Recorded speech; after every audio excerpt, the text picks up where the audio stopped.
Tantor Audio, a division of Recorded Books, presents The Church of the Dead, the Epidemic of 1576, and the Birth of Christianity in the Americas, by Jennifer Scheper Hughes. Narrated by Laural Merlington. Publisher's note: in this audio edition, you will hear references to visual elements present in the print and e-book formats of the book. If I am getting ready to speak at length about ghosts, inheritance, and generations of ghosts, which is to say about certain others who are not present nor presently living, either to us, inside us, or outside us, it is in the name of justice. Jacques Derrida, Exordium, 1994. If we are going to ambush life, we are forced to take up an odd position in regard to it. We must station ourselves outside it, where the dead are, and see ourselves with their eyes. Edith Wishograd, Spirit in Ashes, 1990. Note on translations. All translations here are my own, unless otherwise noted. Spanish in the text typically follows modern usage. When citing colonial documents and sources, especially in the endnotes, I preserve the original colonial orthographic variations. Preface. Mortandad. Requiem.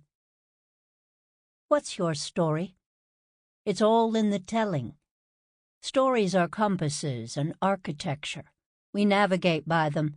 We build our sanctuaries and our prisons out of them. And to be without a story is to be lost in the vastness of a world that spreads in all directions like Arctic tundra or sea ice. Rebecca Solnit, The Faraway Nearby, 1950. In the beginning, there was ice. Glacial ice, now heavy with the weight of human history, bearing down from one layer to the next. The demographic cataclysm suffered by indigenous peoples across the American hemisphere in the 16th century is legible in the geological record, recorded in Earth's buried layers. The icy geological landscape records a solemn imprint of human loss. The so-called Orbis spike refers to a measurable drop in carbon dioxide levels recorded in the Antarctic glacial ice core in the precise period of sudden population decline, 1570 to 1620. The Orbis spike is a stratigraphic section, a boundary marker between geological epochs. In the spike, some climate change scientists have read the mortality crisis suffered by native peoples. This cataclysm led to a near cessation of indigenous agriculture, followed by a period of rapid reforestation. A genocide-generated drop in carbon dioxide. After the colonial cataclysm, Earth appears to gasp as the indigenous population tumbled, a sharp intake as if in response to trauma. Tragedy is written on geological landscapes, captured in ice and earth. British climatologists have argued that the 16th century Orbis spike is the preferred boundary marker for the beginning of the Anthropocene. It is precisely this moment of catastrophe that signals the current geological age, in which human activity is the dominant influence on climate and the environment. Ice tells stories, and the Arctic no longer spirals in all directions, but retracts, breathes, inhales, and speaks to us from the long past. The human and human-wrought catastrophe that orients the history elaborated in the chapters that follow is legible in geological time and on geological landscapes. Ice is more penetrable to the suffering of humans than God is, it would seem. In Mexico, both the Spanish and the indigenous survivors of the cataclysm often regarded the Christian God as a remote and dispassionate observer of the events he himself had wrought. The history that follows explores religious experience in this context of crisis and calamity. Religion at the dawn of the Anthropocene. Introduction. Ecclesia ex mortuis, Mexican Elegy and the Church of the Dead. Between colonialization and civilization, there is an infinite distance. That out of all the colonial expeditions that have been undertaken, out of all the colonial statutes that have been drawn up, out of all the memoranda that have been dispatched by all the ministries, there could not come a single human value. Aimé Césaire, Discourse on Colonialism, 1950.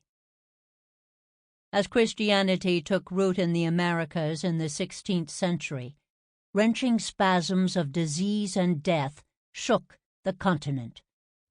The church bells that were coming to regiment collective life rang a persistent lament, their somber peals marking each passing.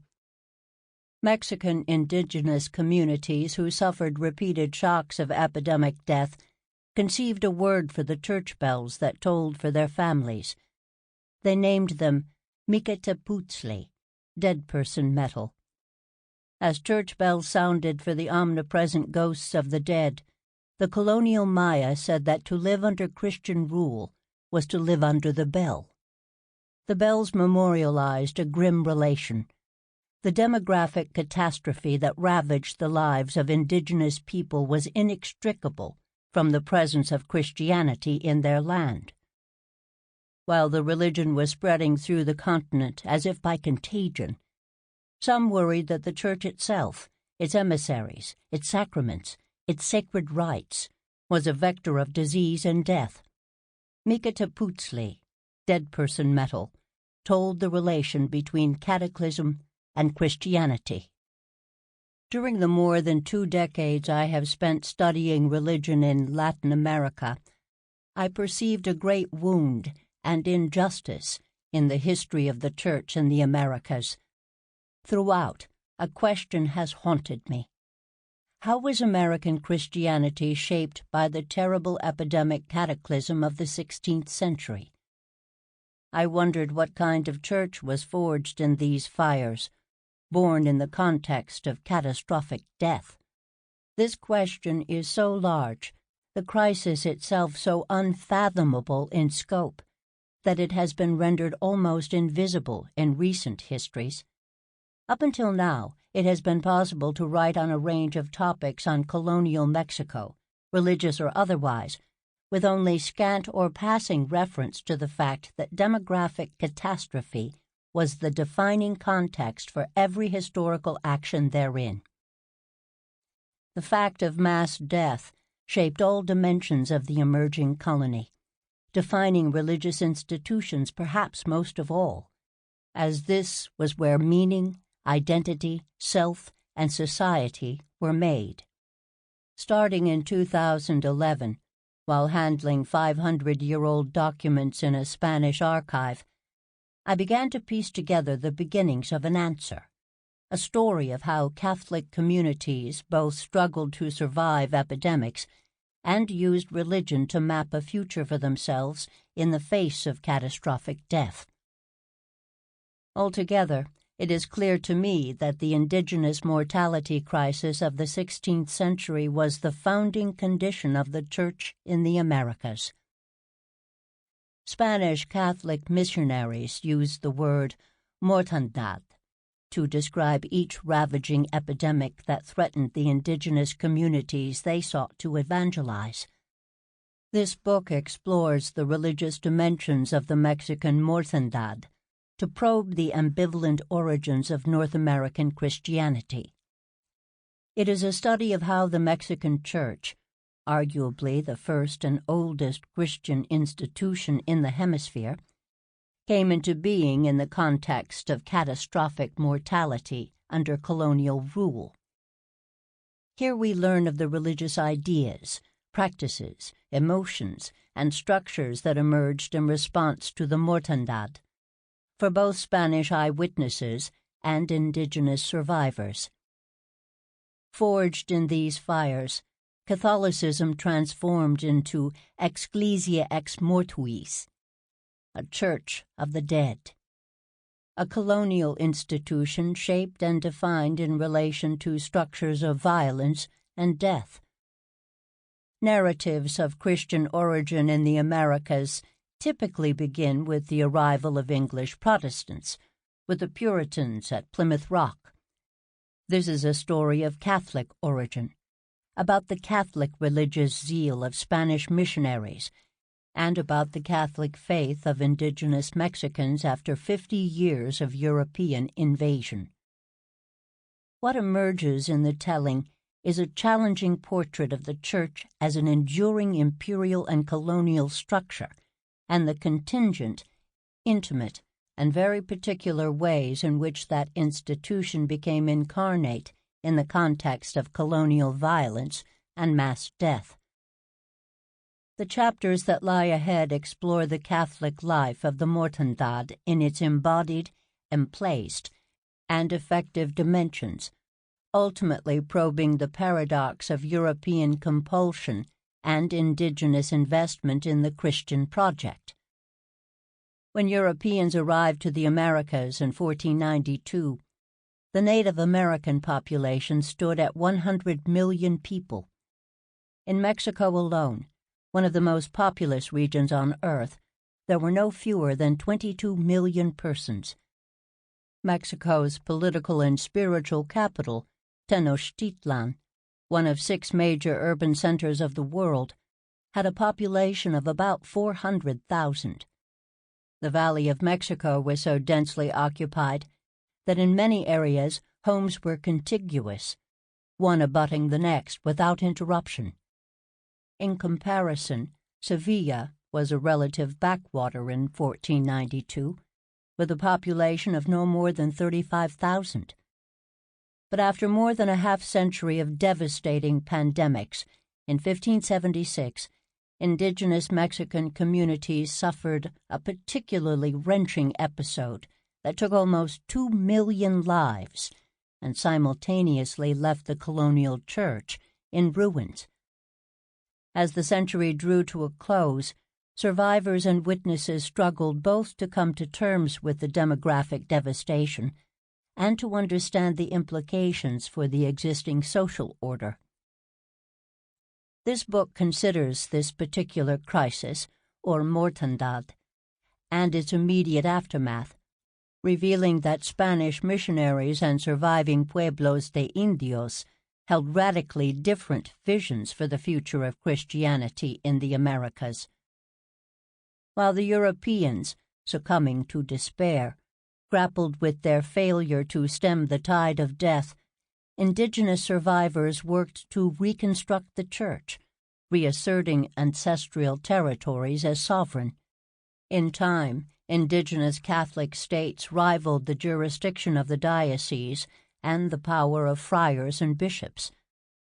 This book frames this pronounced period of loss as a story of Christian origins.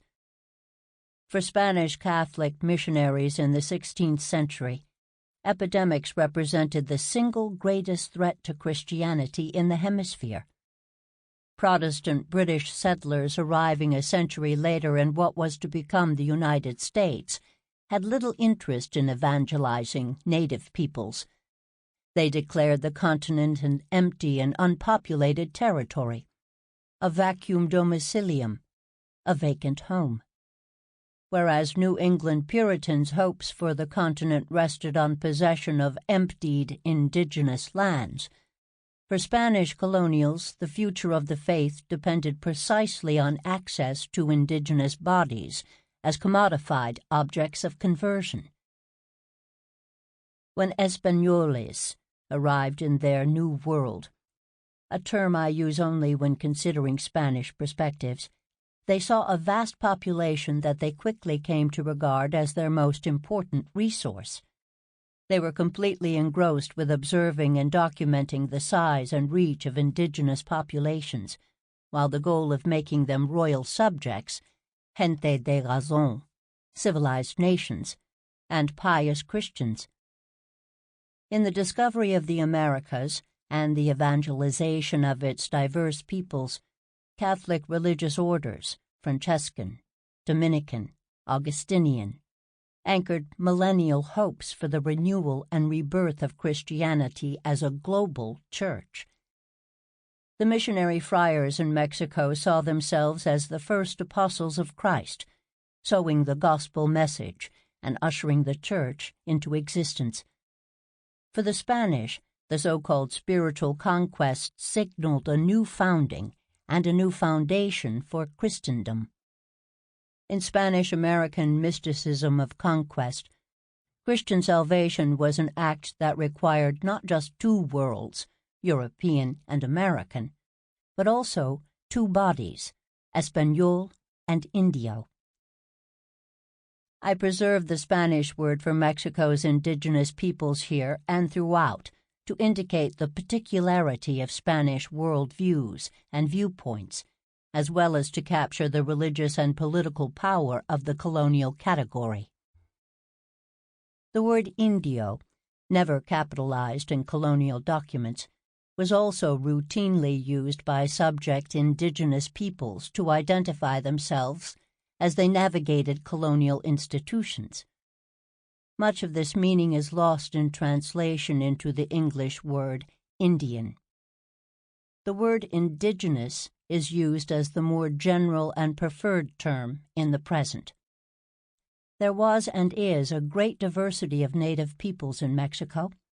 Where possible, I use the name that specific peoples used for themselves, a practice that is especially relevant in the 4th chapter. The demographic cataclysm that was the unanticipated consequence of Spanish-American evangelization threatened the very lives and bodies that Spanish missionaries required for their project of conversion.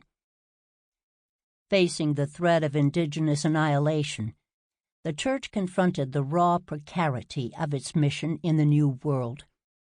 In these decades of repeated crisis, it appeared that the future of the faith was in grave doubt, dependent as it was on the conversion of the indios and their incorporation into the body of the Church Universal.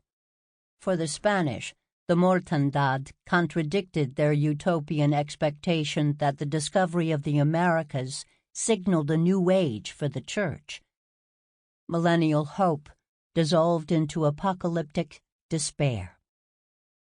In the aftermath of the particularly deadly outbreak that is my focus here, the head of the Catholic Augustinian religious order in Mexico, Pedro Suárez de Escobar, wrote to the Spanish king. Suárez bitterly mourned the catastrophic death caused by the recent epidemic, lamenting it as a disastrous shipwreck in which our holy religion has sunk to the bottom of the sea.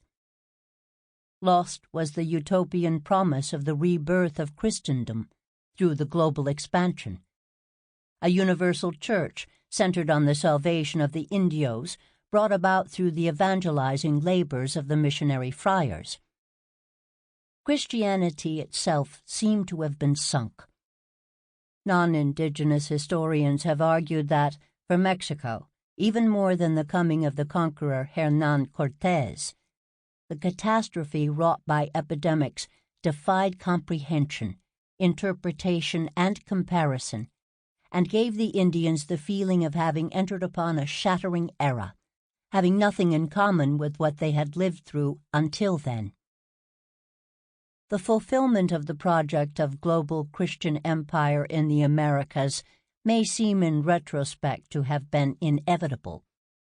Christianity's global spread in these centuries seemed to be viral, its inexorable penetration and persistence across the continent for more than 500 years, appearing as evidence that the new religion was destined to succeed, if not by God's will, then by the sheer violent force of the structures of colonial domination and compulsion.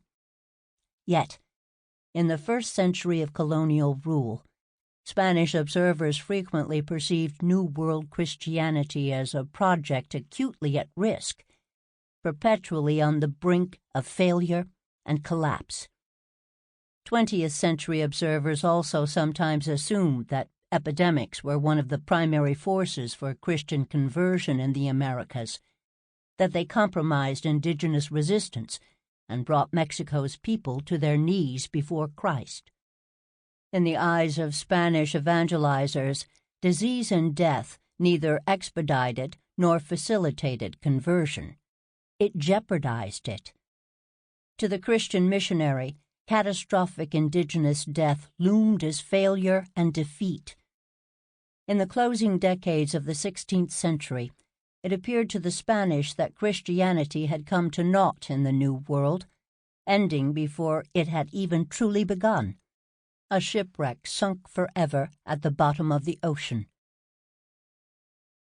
This story begins, then, in the colonial cataclysm of catastrophic death, which the Spanish read as the ravaged possibility of a Christian future. The chapters that follow linger in the missionary sense of crisis and loss, in its affective, religious, material, and theological dimensions. In this realm, Spanish witnesses mourned the bodies and lives lost in the mortandad, and the empty roads and towns of the colonial landscape rendered an apocalyptic wasteland. Yet these Spaniards persevered, preserving from colonial rubble and ruin the church that they enacted in the image of the mortandad, the ecclesia ex mortuis. That preservation has led to the persisting belief, apparent in both the popular imagination and the work of some scholars, that missionaries were the primary agents of Christianization in the Western Hemisphere. And yet, there is significant evidence and scholarship to the contrary. My sources indicate that they were frequently despondent, ever ready to abandon their remaining flock and return to Spain. All too often, missionaries were compelled to shelve their proselytizing hopes in the face of seemingly insurmountable colonial realities, most notably the disease and death that destabilized the colonial foundations. And the Españoles found that the surviving indios were not as easily converted to their version of Hispanicized Christianity as had been hoped. In the crisis of mortandad emerged a new contest over religion. Mexican Christianity as we know it today is not primarily the creation of Spanish missionaries, but rather of indigenous Catholic survivors of the mortandad. Thus, the crisis to the colony allowed a rival vision for the American church to take hold. How and why this came to pass is the result of the fact that indigenous peoples resolutely turned their attention to ensuring their collective survivance, not just their survival. Coined by Chippewa cultural theorist Gerald Visner, the term survivance indicates resilience and strength. Survivance is an active sense of presence, the continuance of Native stories, not a mere reaction. Native survivance stories are renunciations of dominance, tragedy, and victimry. As such, in the first century of Christian presence in the Americas, indigenous people throughout New Spain actively appropriated the new religion as their own, folding Christian deities, sacred edifices, and rites under their own care and protection. With strategic deliberation, they leveraged the church to defend and preserve their local religious organizations and structures, some of the most valued structures of Mesoamerican society, and even to mitigate colonial efforts at dispossession. Thus, the colonial church of the ecclesia ex mortuis surrendered, or, more accurately, was compelled to yield to indigenous preferences, structures, and practices. In summary, the Mexican church endured the mortandad because communities of indigenous Christians asserted a rival theological and institutional scaffolding that carried it into the future. In bringing this labor into focus, I worked to dislodge some of the most entrenched myths of American religious history. That Europeans were the primary agents of Christianization in the Americas, that conversion necessarily signaled conquest, subjugation, and defeat, and that Christianity was the inevitable outcome of European colonial rule. Here I offer a more complex understanding of ecclesial institutions and religious processes to show how the New World Church became enfleshed and incarnate in the ravages of colonial society. I invite the listener to enter the difficult emotional, theological, and embodied worlds of the Ecclesia ex mortuis as part of a journey toward a counter-history of Christianity in the Americas. Cocolistli. I began this project in archives in Mexico City, Berkeley, and Seville during a year of research leave from 2010 to 2011. At the beginning, I imagined that I could consider the Church in relation to all of the major epidemics of the 16th century.